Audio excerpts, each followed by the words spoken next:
Well, welcome back. It's now afternoon on this beautiful Thursday, and we are lighting the candle, a world that works. Our conversations are always around what's going to inspire and empower our listeners. And this is why we're doing this, because there are some things in the world I think we can all agree on that aren't necessarily hitting on all eight cylinders right at the moment. And we are celebrating what is, well, let's say what we all have in common. And we're also celebrating our differences at the same time. In this world, at the moment, we are challenged to be in conversations with people that are very uncomfortable from time to time. And so you're going to hear that in this podcast. And at the same time, we're all adults here. And so that being said, we move on from the discord, and we use it as, a ninja would, as the strength to create love. And so that all said, we identified ourselves in detail in the last half-hour segment. And I want to pick up, where we were talking. We had a great conversation about what we love about our lives, and each person shared. And then we also talked a little bit about how we felt while we were sharing. And then we also got into how we felt when other people are sharing. And I want to ask you this question. With everything that is out there in the world, what kind of chance do you think love has to take hold and be practiced everywhere all the time? So in this segment, you can volunteer to pick this question up, talk about something else. Let's stay away from the stock market. Or you can turn around and ask more questions. Whatever seems to work for you. Make sense? Absolutely. Okay. So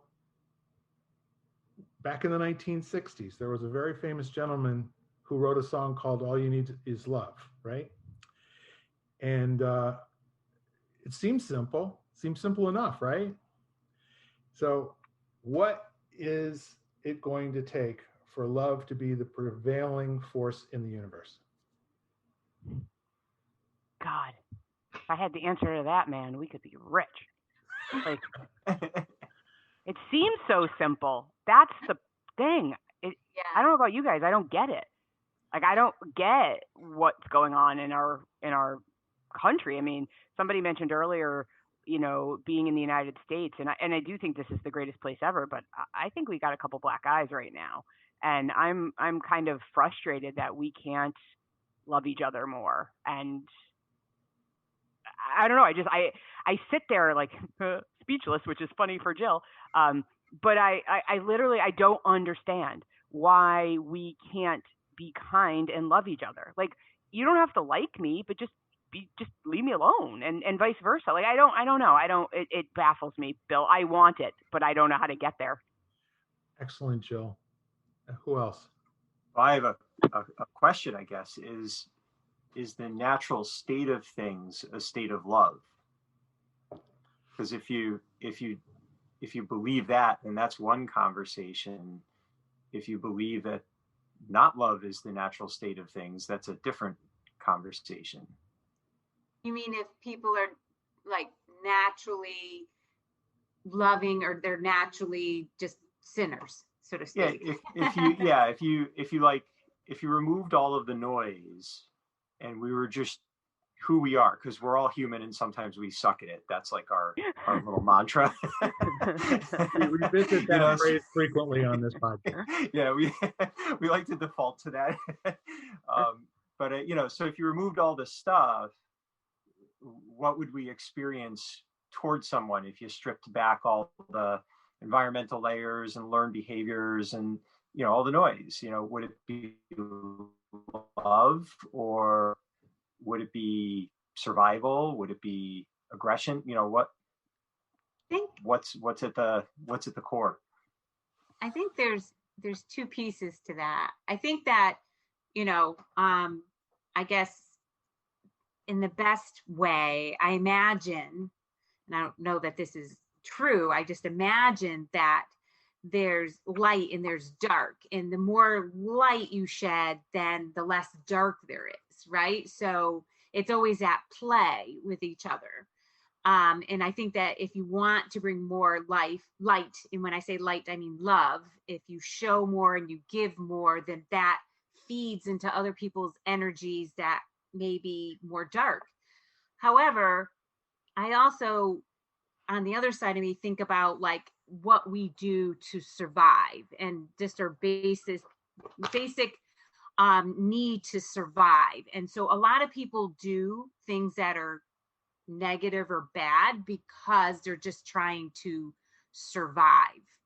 And I, so I don't know. I mean, I guess if everybody wasn't in, people weren't in this feeling of like, I have to survive, and people were doing better, I guess, in certain parts of the world, that maybe there wouldn't be so much hate and anger. I don't know. I'm just throwing out my thoughts as they enter my head. I actually think it's brilliant. On any particular issue, there's a front of the hand, back of the hand, relationship between light and dark, and between love and lack of love. I wouldn't use the word hate, because hate is an active term, but lack of love is like lack of light, right? Light and darkness. I like that, very much. So the whole idea here is what's being talked about tends to be what gets talked about, right?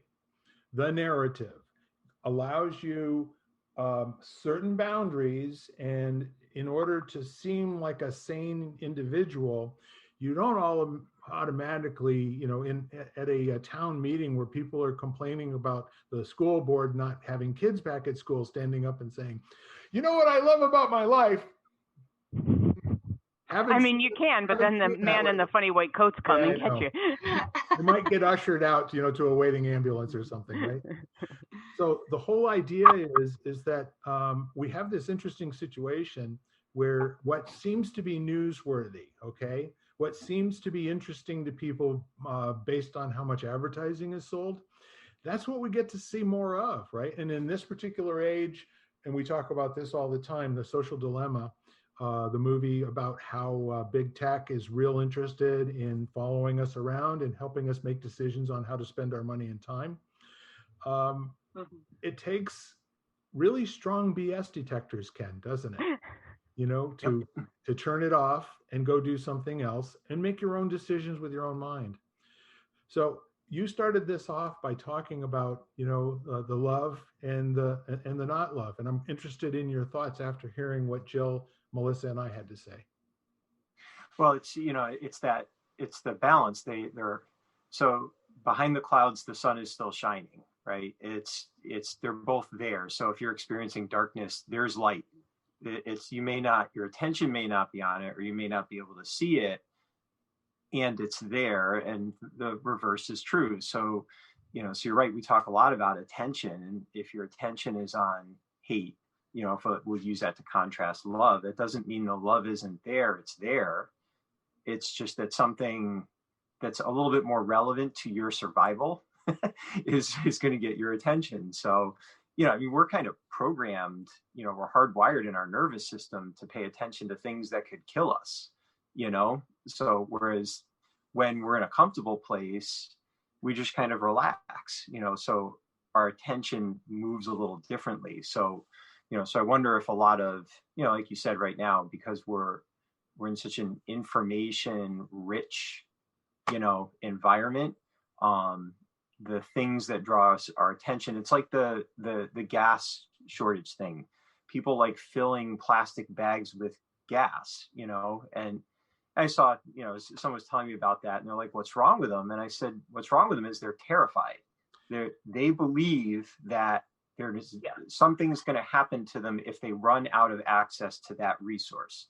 So they're desperately, I was a lifeguard when I was a kid, when I was a teenager, and we learned that you can't, you have to be able to get away from someone who's drowning, because they will take you down with them. So you have to be able to save them in a way which also protects yourself, because you can't reason with them when they're in that state. They just want to breathe.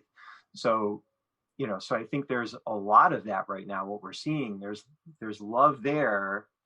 It's just hidden by that feeling of being at the bottom of Maslow's hierarchy of needs, just your basic needs aren't being met. So you feel like you're drowning. So you're acting out.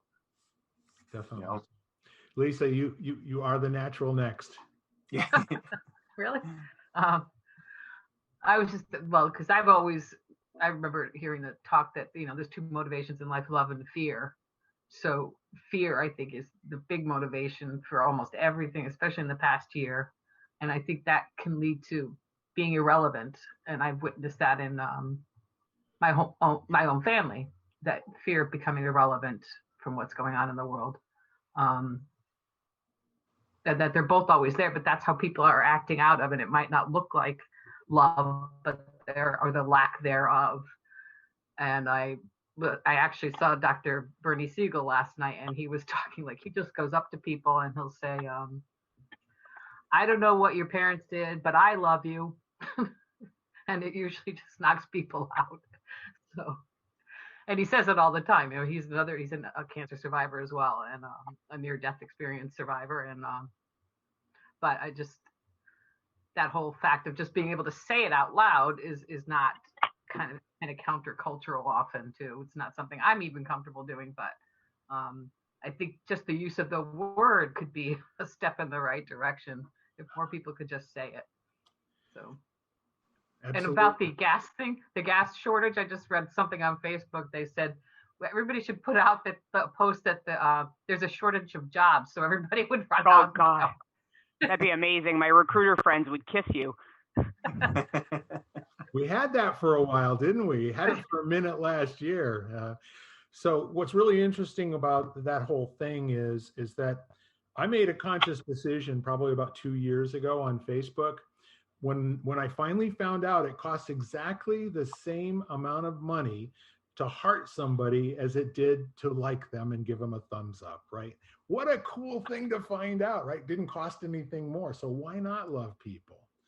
And, I've also brought into my community, in my networking groups and the people authentically, that I do have that feeling for. Of course, on an inside level, I kind of love everybody. You get that? So I am really, encouraging, and I want to be the person out there who is saying I love you to business associates as well in our networking groups.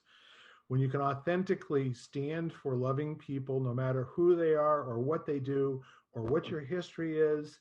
And the reward for me is when I hear it echoed. Mm-hmm. I get that they get that I love them, and they get that I get that they love me. Yes, Melissa.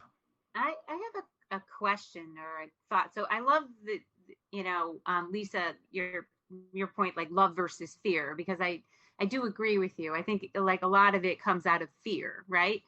And to your point, Bill, you started off this conversation that we get a lot of media, and whether it's through social media or on the TV, and all of it sparks outrage. It feels like everybody's outraged. It doesn't matter where you stand. It's like everybody's outraged. And so because it's like trying to touch points that get you upset. And and we spend all our time in outrage and not in solving problems, right? It's okay that this is that way and this is that way. Let's figure out a way to solve the problem without being so emotionally outraged. But we can't seem to get there because we're so, we get so bent over what we're hearing, and it makes us upset and angry, and that's where that comes from, I think. And it isn't really good for us. Totally agreed. And let me just pose a question here. What if there's nothing wrong? Right. Oh, well, the media will always find something. So they're shooting for outrage, but they want you to talk about how we fix it. Do you realize, when people start to understand there is no conversational way or legislative way to fix a conversation? So you need to step back and you need to say, is this just people talking? Are they giving us a report that they want us to believe and then get incensed about? And most people are going to say, not seeing it in my life and not real interested in following on to this, but enough people, a small number of people will become mobilized and energized and, plugged in like this is, they've got their fingers in a wall socket or something. It only takes a few. It only takes a few. So if you think that what we're hearing on any issue is the truth, and I had a long conversation with Shelley last week, and it had to do with just that. There is big money in getting people to be upset about something and taking a side. Huge money. I mean, you can't even, the numbers are in the trillions worldwide, okay? So if you know that and you understand that advertising is advertising is advertising, it may look like something else, but what if the best thing you can do is say, well, that's nice, and move on and look for love in your life. That's my suggestion to the folks that are listening in today. Be skeptical about anything you hear and half of what you see. Don't believe it, okay? And if it's conversational, let it disappear, because conversations do that until they attach themselves to an object. You want a problem to exist for time, declare war on it. Hire people to work in a bureaucracy whose job it is to solve something that doesn't exist. Okay? So if you want my 2 cents on the subject, you want to declare war on cancer and actually put the money behind that to end that, I'm on board with that. You want to pick anything else having to do with people's cultures, their religions, any of that kind of stuff, good luck, Charlie. I'm on to the cancer stuff. Let's worry about that. So there's no prescription here. There's no right way to do it except for what comes out of your mouth, folks, I say, creates worlds. So if there's a darkness, what do? We light a candle. And we love the person who's complaining to us. And we listen to them, and we don't invalidate them, and we don't argue with them. I haven't found that to be terribly useful. Has anybody else? I appreciate your opinion. And if I had been through what you have gone through, I would probably feel the same way. Now, what do we do? What's next? Right. I think what you said, Bill, earlier really struck me. You kept using the word authentic. And I feel like, so I described part of the COVID times, the pandemic times as weeding. So like, hopefully none of my friends that I weeded are listening, but no, but like, just, I didn't have to go to this. I didn't have to go to that. I didn't feel obligated. So like, even though my world didn't slow down per se, my world slowed down. And so I was able to look at who brought me joy and who didn't, and weed a little. And that's been really great, because I've been able to prioritize. And like, I talked with a friend the other day who I haven't talked with in like probably a couple years, and we picked right back up where we were. And we both commented on that's like true friendship love, is when you can do that. And there's no pressure to have to connect or have to do things. And so I think sometimes it's important to look at the authenticity of your relationships and your friendships and love, and evaluate. Yeah, and the other part of authenticity is being willing to share something about which you would normally, let's just say your attention has nothing to do with how you look. It's missing, and it's missing that it's missing, right? So I'm kind of interested, and Jill, you're on this podcast. Everyone's on this podcast because, again, we're making a stew here. I said I'm the spicy part. Yeah, I agree with that 100%. I'm the hot pepper. Yeah, there's plenty hot peppers on here. There's no doubt about that. Yes, there are. Yeah. Sophia, you've been very silent for a while. Do you have anything to chip in here? Yeah, absolutely. I wonder if love is the driver of it all. Because like, if you think about it, right? As a human, we're born with nothing but love. And then all we want is love. It's just, we all love different things. So, we love ourselves, or we strive to love ourselves, then we love our friends, we love our family, and we'll do things to protect our family and our friends. And then if you think about love, some people love, like even if we talk about cancer, there's love for research and development, but then there's people that love and say you can cure cancer without all the research and development. It's all in our earth. And then the disagreements start to kick in. Is it, the chemicals, or is it the natural food? Is it, what is it? We all love and drive to achieve something because we love. I think people of power know this and sometimes trick our minds to do one thing or the other because of our love for each other and because of our love for this ultimate, whatever the society or the goal is. We all want kind of that, or we do all want that. It's just how do we achieve it? I think that's where the disagreement starts to come in. Ultimately, I think we all inside want what's best for each other. It's just how do we discover all of it? But it's all because of love. Like, even if you think all the wars that go on in the world, it's because they love somebody or they love God, right? So like the ultimate, it's the love part. So I wonder if love is the cause of all of it. Very, very interesting idea.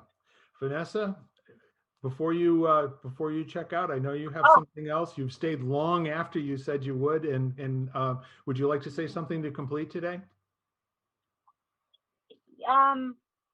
Yeah, no, my pleasure. So, oh, please, is there anything that I disagree with? Everybody else has pretty much said it all. Totally agree. Love. The Bible says that God's love perfect love casts out fear, and so I'll just go right along with what you guys were talking about with love over fear. Absolutely. I mean, I had some questions that came up with and those may have been answered as well, but you were talking a little bit, Bill, about this, about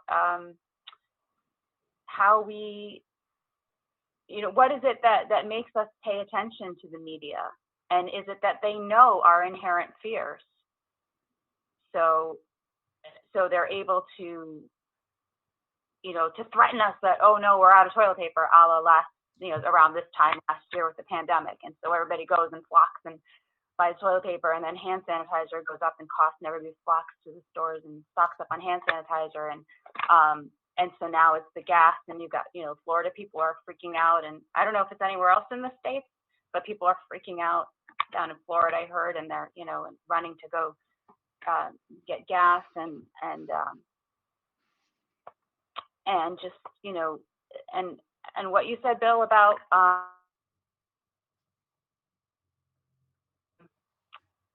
you might have to repeat that quote again, but believing half of what we see, half of what we hear, and most of what we see, or something along those lines. So believe nothing that you hear and only half of what you see. Nothing that you hear and half of what you see. Yeah, the half of what you see should bring up questions. Yeah. Okay. All right. So, so that's my contribution. I agree with you guys. And then that's my question, and whether or not it was answered entirely. But what is it that? How does the media?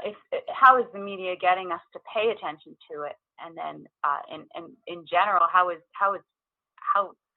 it know what we fear? It must know what we fear most. I mean, the human condition, we're not that hard to figure out. We have fears, and I think originally, I think it was this segment or the last, Ken mentioned the Maslow's hierarchy of needs. Tap into the basics. If we can get our safety and security threatened, like, oh, you've got to get the vaccine because otherwise you'll, at the very least, you won't be allowed into the sporting events. But also you might not be able to get a job that you applied for, or at the very worst, you could contract COVID. So it's like, What is it? Fear motivates. I'll leave it there. So. Perfect. And thanks for coming on today, Vanessa. I wish you a lot of love, and I wish you a lot of enjoyment in the rest of your week, and can't wait to hear from you again next week. Be well. Yes, Jill. I was just, it's interesting that you brought up like the kind of, I heard Lisa say she had a media background, and I know Melissa does as well, and I do, and it's fascinating to me because the mantra in broadcast has always been, if it bleeds, it leads, right? That was this kind of quip that we would say. And I remember, so my wife is a first responder. She was on an ambulance for years, and we live in a city, not a major city, but in a city. And she came home, it was Christmas Eve, and she was upset. There had been what they called a shooting, gunshot to the face, but it ended up being a pistol whipping. Not that that's better, but it's not a gunshot to the face. But she got to this apartment, and it was packed. There was kids running around. It was in the middle of the night. It had a lot of smell of a certain herb, let's say, floating through the air. And the person didn't want to press charges. The person didn't want to go to the hospital. And so clearly we knew what was going on. And so when she got home, she looked at the outlet. All three stations' headline was before the news ran. Headline was gunshot, home invasion in the city of Christmas gift stolen. Now, those were the facts. There was a home invasion and Christmas gifts were stolen. But how they positioned the facts was to sensationalize, to get people to watch. And essentially, it was a drug deal gone bad. And I'm not saying that drug dealers or people who use drugs should be hurt, but it wasn't a random thing. And when you run a story saying that, people in the suburbs of the city won't come here and spend their money and buy property because they think that it's like a third world country and that people just come into your house and steal your Christmas gifts and shoot you up. And I think that that's my frustration. And what you said is the important part, is we now have the ability as adults and as humans to do the work. When you hear the headline, when you read the headline, click the button, dig deeper, read more, look at the source, and try to figure out the real facts. So totally, Jill, I just want to say I totally agree with that. And I'll just add to that. And then other times you could just not take the bait. Sometimes like we take the bait and then we read something and we get upset. And I'm like, the minute that happens, it's just like, wait a minute, maybe I should stop, right? Maybe I need to read deeper. Maybe I need to look at this differently, or maybe I just should stop watching the news so much. But I think there's a balance there, because I have a lot of people who say that, like, well, I just stopped watching the news. Yeah. It's like, well, no, that's not good either. You need to be knowledgeable. You need to understand that there are some very important things going on in our country right now, but you need to understand them from a truth and fact-based standpoint, and then develop your own opinion from that, but not because somebody on Facebook posted an opinion. Sure. Right. Absolutely. These are amazing facts, and it's clear to me that we could go on for the rest of the afternoon. And we're at the top of the half hour here. So I'd like to go around the horn and get some parting thoughts from y'all. And I'd also like to ask you, what do you like about, or actually, what do you love about being on this podcast? Very quickly. We'll start with you, Lisa. Well, I love being on this podcast because I've heard somebody say that you don't want balance in your life, you want harmony, because balance is always a struggle. So it brings me back to harmony, I think, when I can talk to like-minded people and find some new ideas or new insights, new thought patterns, more people to love. And I guess that's it. That's awesome. Ken? I love the mental alchemy. The new thoughts and ideas and perspectives sinking in and swirling around with all of my own personal experiences and insights, and then something really cool and new comes out of it. It's fantastic. Jill? Thank you for having me. What I love is that you think enough of me to be in your circle, in this circle of trust, in this new tribe. Thank you for having me. You realize I don't have a choice, right? I don't know nothing. It's a no-think decision. Let's put it that way, okay? It would be silly not to. Thank you. All right. So, Sophia? Yeah, I mean, this was my first time here, and I really enjoyed the conversation. So, thank you so much for having me here. Love conversations like these. They do stimulate our minds, and they almost like take us away from the ordinary and include the ordinary in it. So, very nice spending this time with all of you guys. So, thank you so much. I loved it. I loved it too. It's really awesome to have you here. And last but not least, Melissa.